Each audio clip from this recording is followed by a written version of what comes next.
Selamat berjumpa dengan Yan di channel Morat Marit.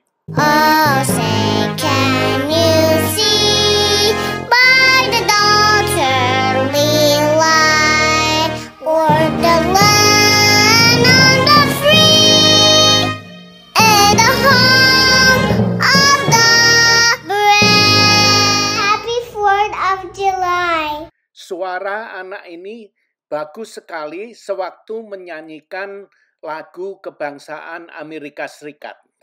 Kali ini aku akan membicarakan tentang hidup. Menjadi tua membutuhkan banyak sekali biaya. Sangat mahal untuk biaya hidup seorang lansia. Tidak kalah mahalnya dengan anak-anak muda yang akan menikah. Sebelum aku lanjutkan cerita aku ini, aku ingin bercerita dulu tentang betapa ribetnya menerbangkan drone di Amerika, seperti yang kalian lihat di layar Anda ini. Drone sudah aku nyalakan dan controllernya juga sudah nyala, tapi sebelum aku bisa menerbangkan drone aku ini, aku harus mengajukan permohonan izin online untuk menerbangkan drone.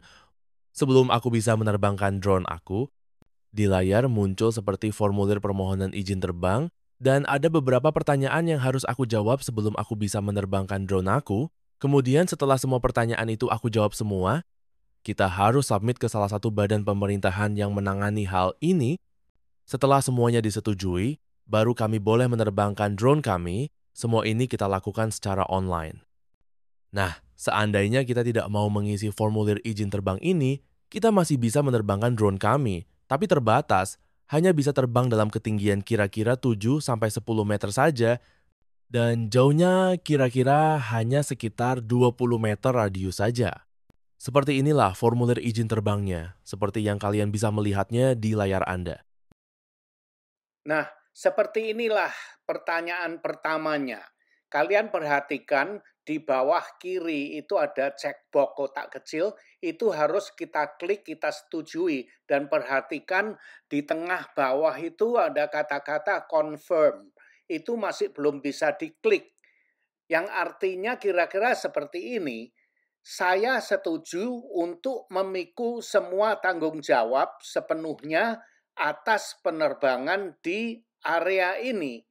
Nah, setelah kalian klik seperti yang kalian lihat itu, sekarang kan boxnya itu ada tanda birunya kan, dengan ada checkboxnya. Nah, kemudian setelah itu dicek, kalian bisa melihat yang di tengah bawah itu confirm-nya itu sudah menjadi terang seperti ini. Terus kemudian kalian bisa klik, setelah kalian klik itu, kemudian muncul layar berikutnya seperti ini. Nah, sekarang bila kita tekan take off, maka drone-nya akan otomatis take off, terbang dan hovering itu terbang di tempat dalam ketinggian 1,2 meter. Sebelum kita memencet tombol take off, di situ diperingatkan agar kita tidak menerbangkan drone ini di kerumunan banyak orang, di tempat ramai lah, gitulah. Siapa tahu nanti sewaktu drone itu berada di posisi 1,2 meter itu, siapa tahu ada orang yang nggak melihatnya nabrak, tiba-tiba nabrak. Nah, itu bisa terjadi kecelakaan lagi. Setelah kita tekan tombol take off, drone kita akan terbang dan berhenti dalam posisi 1,2 meter, lalu layar berikut akan muncul seperti yang kalian lihat di layar Anda.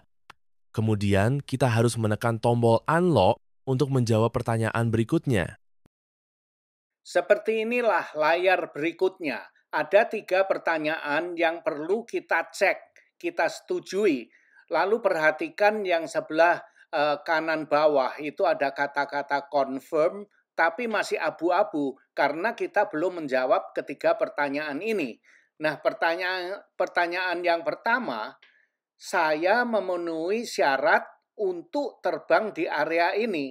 Dalam kata lain, saya adalah pilot yang berpengalaman untuk menerbangkan drone di tempat ini.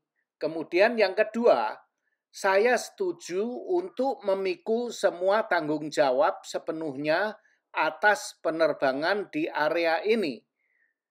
Yang ketiga, saya setuju untuk mengunggah semua informasi tentang drone DJI yang saya pakai ini. Nah, kemudian kita harus memencet tombol confirm.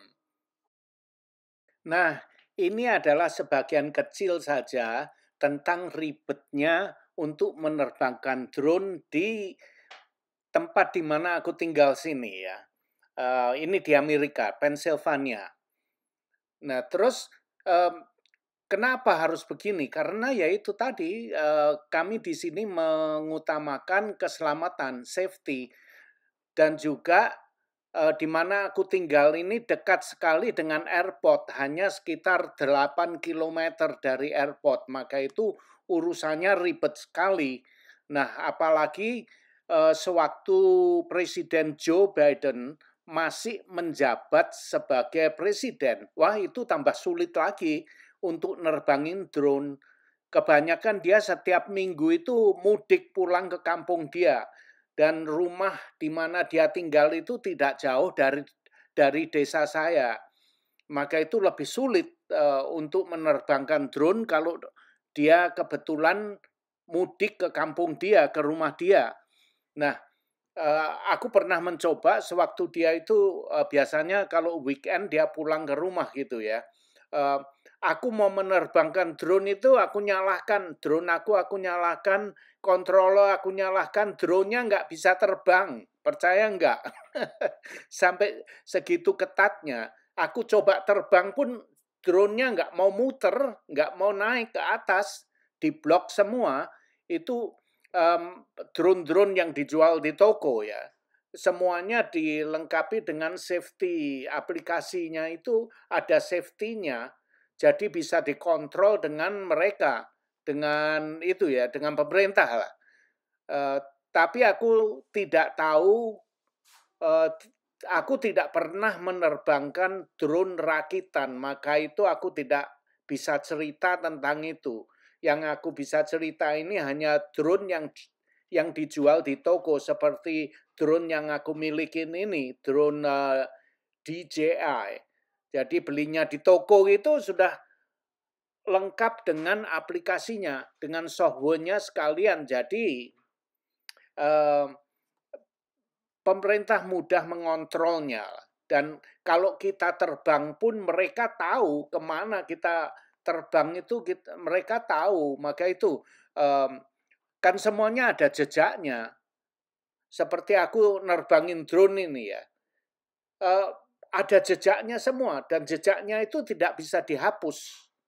Ada semua. Kalau seandainya ada persoalan itu, mereka bisa melacak kemana aja aku pergi.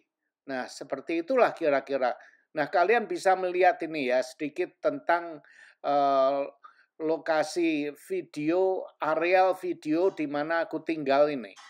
Nah, kira-kira seperti ini. Sangat sepi sekali, tidak seramai di Indonesia. Seperti kebanyakan di Pulau Jawa itu kan banyak mobil, banyak manusianya. Di tempat aku nggak ada manusianya, sedikit sekali. Penduduknya hanya 7.000. 7.000 kepala aja, bukan 7.000 keluarga ya. Oke, kita kembali membicarakan tentang hidup yang seperti aku janjikan di awal video ini. Kebanyakan dari kita tidak pernah memikirkan masa depan. Apa yang kita pikirkan adalah hari ini, termasuk aku sendiri. Baiklah, aku akan cerita tentang hidup saya. Sewaktu saya belum menikah, gaji saya bekerja di perusahaan yang itu setingkat dengan internasional ya. Gaji saya bukan main. Bisa jalan-jalan ke luar negeri, ke Mesir, ke Italia, ke Eropa, dimanapun negara Eropa, London, Amerika, saya jelajahi semua. Bisa untuk berfoya-foya seperti itu. Tapi setelah saya menikah, saya nggak punya uang. Percaya nggak? Sewaktu masih bujangan itu, uang saya buat untuk bersenang-senang, berfoya-foya, jalan sana, jalan sini. Tapi setelah aku berkeluarga, nggak punya duit. Percaya nggak? Saya ingat waktu anak saya yang pertama, istri saya sewaktu mengandung akan melahirkan anak pertama, sewaktu dia berada di rumah sakit, aku akan membelikan kutang dengan celana dalam istri aja, nggak punya duit. Percaya nggak? Terus aku harus nunggu hari Jumat. Nunggu 2 hari dulu, itu masih hari Rebo gitu ya, mau membelikan celana dalam dan kutang tuh nggak punya duit. Aku harus nunggu sampai hari Jumat, karena hari Jumat, setiap gajian di sini tuh hari Jumat. Jadi aku harus nunggu hari Jumat, dan aku baru bisa beli kutang dengan celana dalamnya istri aku. Ini benar ini beneran. Nah dari situ baru aku berpikir, aku ini sudah punya keluarga, sudah punya anak. Masa akan hidup seperti ini, gali lubang tutup lubang. Nah di situ aku mulai berpikir. Itu kira-kira aku baru umur 30, 31, umur segitu. Akhirnya saya baru berpikir tentang keluarga dan masa depan saya. Bukan main. Dan kebanyakan dari kalian ini, apalagi yang masih muda-muda ya, hidupnya ya seperti itu. Apa yang kalian pikirkan hanya saat ini. Dapat gajian, punya uang sedikit, ngajak anak istri untuk ke pantai, ke situ, ke sana, sini, iya kan? Nah itu lumrah lah. Termasuk saya juga mengalami seperti itu. Seandainya pada waktu itu ada yang mengarahkan saya, mengingatkan saya ini itu, mungkin saya sudah kaya sekali sekarang ini ya. Tapi nggak ada yang mengarahkan saya ke arah itu. Jadi karena kehidupan saya ini liar. Zaman dulu tidak bisa diatur. Ya karepe dewek, ya gitu, saya belajar dari kesalahan itu. Nah, maka itu sekarang ini aku ingin bercerita sedikit. Semoga saja ada anak muda, orang muda yang mendengarkan, dia bisa berpikir. Setidak-tidaknya walaupun tidak dijalankan, tapi dia bisa berpikir, bisa membuka pikiran dia lah. Karena dia mau jalanin atau enggak itu urusan dia, itu hidup-hidup dia ya. Aku di sini tidak ingin merubah manusia. Aku bukan motivator atau apa ya. Aku sekedar ngablak di sini aja. Kalau ada yang mau menjalankan ya syukur-syukur. Maksudnya begini. Kita tuh harus berpikir jauh. Nanti seandainya aku sudah tua, jadi lansia,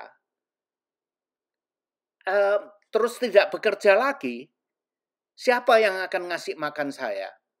Duit dari mana untuk hidup di hari tua? Nah itu harus kalian pikirkan. Karena kalau kalian sudah tua, sudah pensiun, untung kalau kalian punya uang pensiun ya. Kalau tidak punya uang pensiun, siapa yang mau ngasih duit gitu loh. Ini yang saya ceritakan agar kalian bisa membuka pikiran kalian, mata kalian gitu loh. Jadi kalian harus tahu nanti kalau sudah tua tuh siapa yang akan ngasih duit kalian gitu. Kalau kalian nggak punya simpanan ya gimana?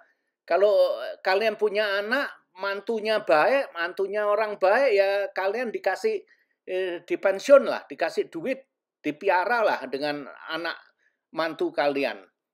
Kalau enggak gimana? Kalau mantunya jahat gimana? Nah, kan seperti itu. Jadi harus dipikirkan jauh-jauh ya. Aku lihat banyak lansia sekarang ini yang tidak bekerja tapi hidupnya tergantung dengan anak, ngemis-ngemis ke anak. Misalkan dia kalau punya anak 5, untung lah. Dia bisa milih, oke, sekarang aku tinggal di anak pertama 3 bulan. Terus nanti setelah 3 bulan pindah ke anak kedua. Digilir seperti itu. Terus nanti setelah 3 bulan ke anak yang ketiga. Nah seperti itu ya. Tapi kalau kita sudah tua, percayalah, kalian tidak akan senang hidup pindah-pindah seperti itu. Kita tuh home sweet home lah. Istilahnya mau seperti itu. Tidak ada yang lebih nyaman lagi tinggal di rumah sendiri. Walaupun anak kalian rumahnya besar, rumahnya enak ya, kaya gitu ya, tapi bukan rumah kalian. Kalian sudah tua, semakin sensitif. Jadi walaupun anak kalian sendiri, tapi lain lah dengan rumah sendiri. Nah, kira-kira seperti itu. Maka itu kalian harus pikirkan sekarang ini, waktu masih muda ini harus menyimpan uang. Jadi nanti sewaktu kalian menjadi tua, tidak bekerja, kalian tidak perlu ngemis-ngemis ke anak mantu kalian. Nah, seperti itu. Kehidupan di hari tua, kalau kalian sudah lansia itu, perlu duit. Kalau sakit, siapa yang akan membiayai? Ini saya bicara di Asia ya. Untung kalau kalian punya asuransi kesehatan, punya pensiun, nah itu lain lagi ya. Tapi kalau kalian tidak punya simpanan atau mempunyai simpanan sedikit, tapi kalau sakit gimana? Mau ke rumah sakit takut. Karena itu, kalau rumah sakit itu pasti membutuhkan uang. Kalau kita nggak punya uang, rumah sakit mana mau mengobati kalian. Paling disuruh layah-layah di depan ke rumah sakit mungkin. Nah, maka itulah intinya kalian harus memikirkan jauh sebelum itu terjadi. Jadi nanti di hari tua kalian tidak akan terlantar. Nah, kalau di hari tua kalian terlantar, jangan nyalahkan anak-anak kalian. Oh, ini anak durhaka, nggak tahu diri, tidak bisa membalas budi. Jangan. Itu bukan salah anak kalian. Anak kalian mempunyai keluarga sendiri, mempunyai tanggung jawab sendiri. Tanggung jawabnya bukan ngurusi kalian, bukan ngurusi memberi pensiun orang tuanya. Itu bukan tanggung jawab anak-anak kalian. Itu tanggung jawab kalian sendiri. Maka itu sewaktu masih muda kalian harus bisa tanggung jawab terhadap diri kalian sendiri. Jadi kalau sampai kalian terlantar di hari tua, itu salah kalian sendiri. Jangan menghujat anak-anak. Oh, anak durhaka, anak nggak tahu diri, yang bla bla bla. Itu nggak pantas lah. Itu salah-salah kalian sendiri kok. Nah, kita sendiri harus yang menciptakan surga. Jangan bilang, oh saya mau hidup di surga. Surga itu di mana? Neraka itu di mana? Kita nggak tahu kan. Jangan ribet soal itulah. Kita sebagai manusia yang bertanggung jawab harus bisa menciptakan surga dan neraka di bumi ini. Jadi surga itu atau neraka itu kita sendiri yang menciptakan. Kalau kalian malas, kalian akan menciptakan neraka untuk diri kalian sendiri di kehidupan ini. Tapi kalau kalian pinter pakai otak, kalian bisa menciptakan surga untuk diri kamu sendiri. Nantinya di hari tua kalian itu bisa hidup di surga. Nah itu, jangan dipikirkan kalau kalian nanti setelah mati. Nah itu, kalau saya sudah mati mau dibuang di kali, di sungai pun aku nggak pusing. Aku kan sudah mati. Jadi jangan menghormati orang yang sudah mati. Untuk apa? Mati sudah mati kan? Kalian kan nggak percaya soal itu ya. Yang penting itu kita harus menghormati sewaktu diri kita masih hidup. Nah itu tanggung jawab kita sendiri. Kita harus membangun itu surga itu. Nah banyak orang yang hidup, oh mau kawin aja, saya sedang menunggu suami yang baik, laki-laki yang baik, laki-laki yang kaya, laki-laki yang berbaik hati, yang berbudi. Jangan menunggu. Laki-laki juga sering yang aku dengar, mungkin kalian pun juga sering mendengar, itu kan sudah drama hidup. Oh, saya kalau ditanya kok belum kawin, ya saya sedang menunggu wanita yang cocok dengan saya, wanita yang baik hati, wanita yang setia. Tai kucing semua itu. Tidak ada wanita yang setia, tidak ada laki-laki yang setia. Nah, kok begitu lah orang yang kawinnya bahagia itu gimana? Mereka berani mengambil resiko. Dan sewaktu mereka kawin itu istrinya bukan istri yang setia atau istri yang baik. Terus suaminya juga bukan suami yang setia, suami yang baik, bukan. Tapi mereka berkenalan bisa waktu berkenalan itu mereka sama-sama senang, sama-sama cocok, mendekati cocok tidak 100%. Mungkin kalau kalian sudah bisa cocok 40% itu sudah bagus. Kalau kalian bisa mencari suami atau calon istri yang baik, baiknya itu hanya 40% itu sudah jempol, sudah bagus sekali. Nah terus sisanya yang 60% itu kalian sendiri yang harus menciptakan. Kalian harus menciptakan laki bini harus kerja keras menciptakan yang baik, yang terbaik gitu. Kalau kalian wanita berusaha untuk menjadi istri yang terbaik, kalau kalian laki-laki berusaha untuk menjadi suami yang terbaik, ayah yang terbaik. Nah itu. Nah, baik itu harus kalian berdua yang menciptakan. Maka itu tidak ada wanita yang sempurna, tidak ada laki-laki yang sempurna. Kalau kalian bisa menemukan laki-laki atau wanita yang 40% sempurna, kalian sudah mujur. 30% sempurna, kalian sudah mujur. Jangan cari yang 100%, nggak ada lah, nggak ada. Jadi 30% oke, kalian menikah. Dari situlah kalian berdua membangun suatu rumah tangga yang seperti kalian inginkan. Mulanya modalnya 30% sempurna.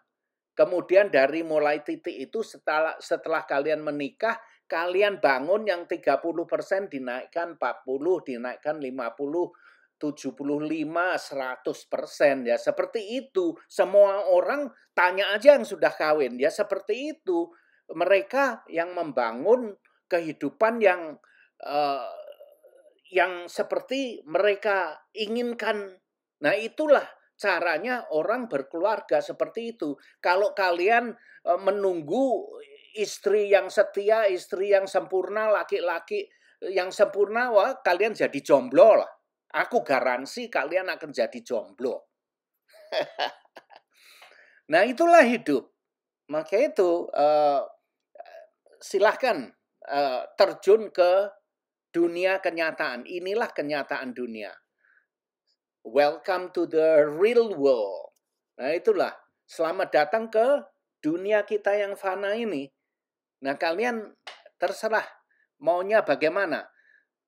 Neraka atau surga itu kalian sendiri yang menciptakan. Ada di otak kalian. Terus kalian enggak, itu surga ada di Tuhan yang itu ngasih. Tai kucing lah kalau kalian mau percaya itu. Coba lihat negara-negara yang dirasuki dengan agama, itu negaranya pasti miskin. Negaranya pasti kacau. Coba lihat aja di Timur Tengah. Mau kurang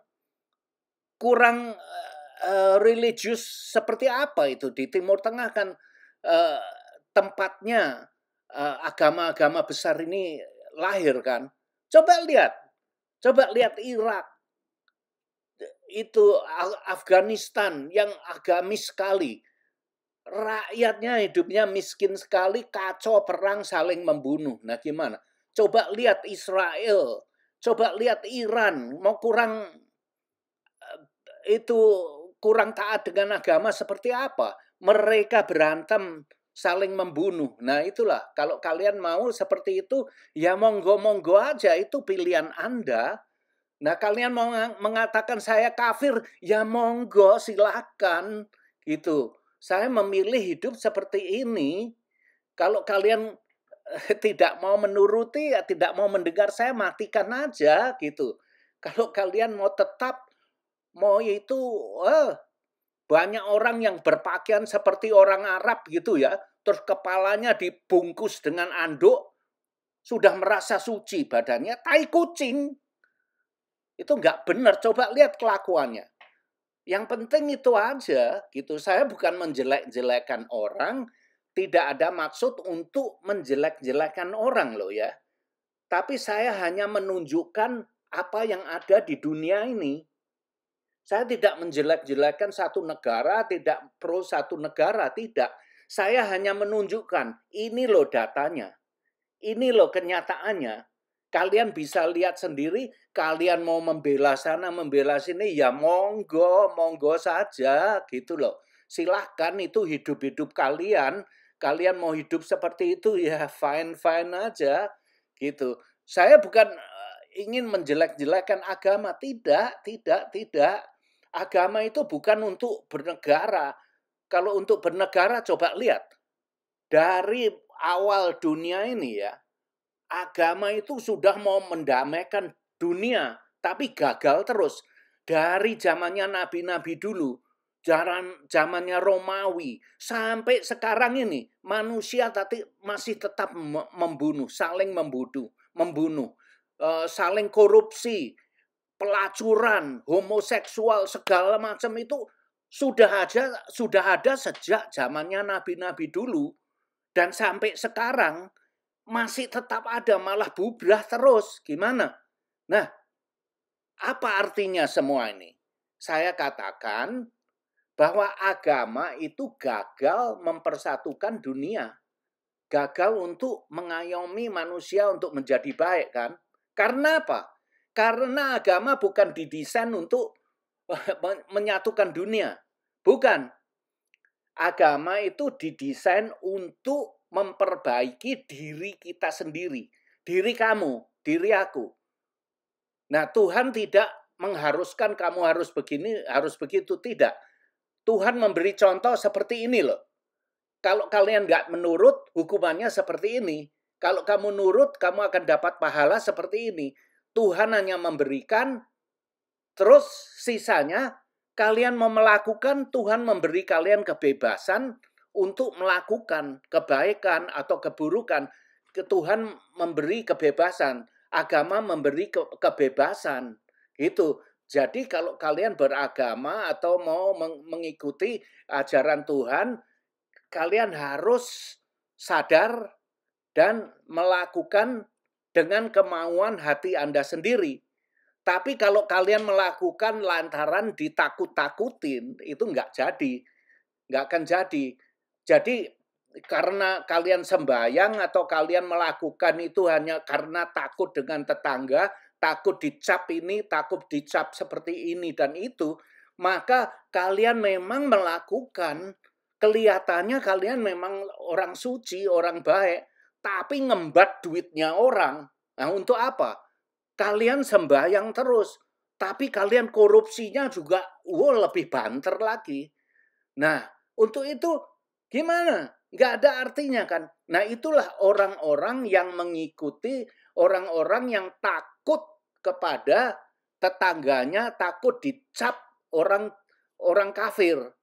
Maka itu karena ketakutan itu mereka bersembahyang seperti orang yang seperti sembahyangnya seperti ustadz, seperti pendeta, seperti apa, pendeta Buddha, pendeta Hindu, seperti pendeta Kristen, seperti ustadznya Islam.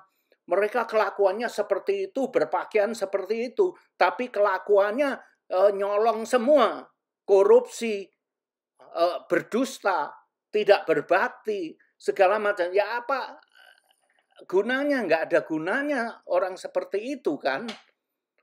Maka itu kalau kalian sadar, kalian sudah bertobat, kemudian kalian menjalankan agama kalian, apapun agama kalian, kalian bertobat menjalankan seperti apa yang dicontohkan oleh Tuhan melalui kitab-kitab suci kalian itu.